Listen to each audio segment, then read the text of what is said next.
brought to you by Sensodyne K। अभी लेके आए सेंसोडेंट के, टूथ का करंट गॉन तो लाइफ का करंट ऑन।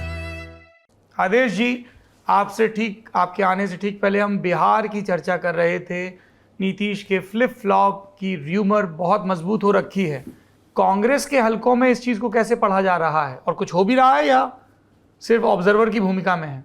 देखिए, मेरा ऐसा मानना है, मेरे पास जो जानकारी है वो ये है कि कांग्रेस ने जो कमिटमेंट किया है नीतीश कुमार के साथ में, उसको शायद वो फिलअप नहीं कर पाए। बेसिकली क्या राहुल गांधी इस बात को अच्छे से जानते थे कि अगर विपक्षी पार्टियों के साथ वो बातचीत करेंगे तो वो उनकी छतरी के नीचे नहीं आएंगे। इसीलिए नीतीश कुमार को स्टार्टिंग में जिम्मेदारी दी गई थी और उन्होंने घूम घूम के सबसे बात भी की, सबको एक साथ लेके आए, ममता बनर्जी को, अखिलेश यादव को।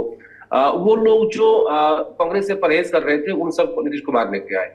और ऐसा कहते हैं, कांग्रेस के भीतर बात चर्चा होती है कि राहुल गांधी का एक कमिटमेंट था नीतीश कुमार के साथ कि उनको संयोजक बनाया जाएगा इस पूरे ग्रुप का, इंडिया अलायंस का, लेकिन वो अभी तक संभव नहीं हो पाया।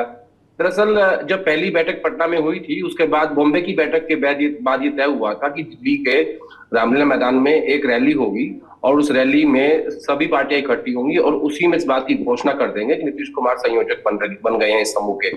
लेकिन वैसा नहीं हुआ। फिर ये तय हुआ कि भोपाल में मीटिंग होगी, वहां कमलनाथ ने इस रैली को नहीं होने दिया और वहां पे भी ये नहीं हो पाया।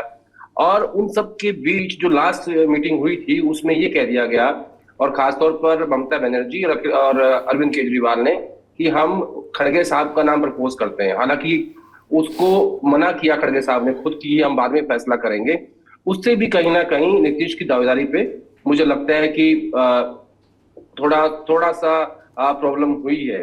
और राहुल गांधी के कमिटमेंट के अलावा कोई भी ऐसा नहीं है, हालांकि सबको इकट्ठा करना नीतीश कुमार ही है जिन्होंने इस बात का इनिशिएटिव लिया हो, जो ये कहते हो मीटिंग में इंडिया अलायंस की कि नहीं ठीक है, नीतीश कुमार को आप संयोजक बना दीजिए।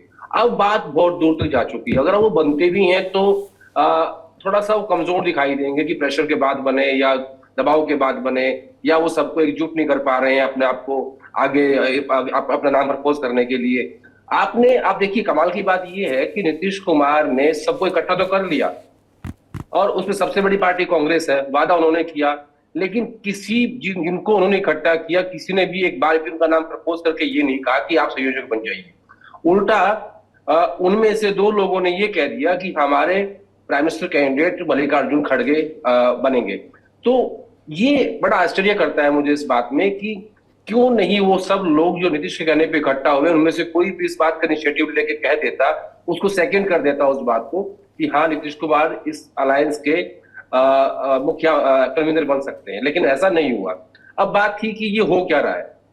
दरअसल बेसिकली नीतीश कुमार अब ऐसे सिरे पे खड़े हैं कि जहां वो प्रेशर पॉलिटिक्स कर रहे हैं, क्योंकि अगर वो इस बार भी पलटी मारते हैं तो उसका गहरा असर उनकी छवि पे पड़ेगा कि वो किसी के सगे नहीं है, क्योंकि इस तरफ जाए या उस तरफ जाए, वो ऑलरेडी नंबर 3 की पार्टी है बिहार में।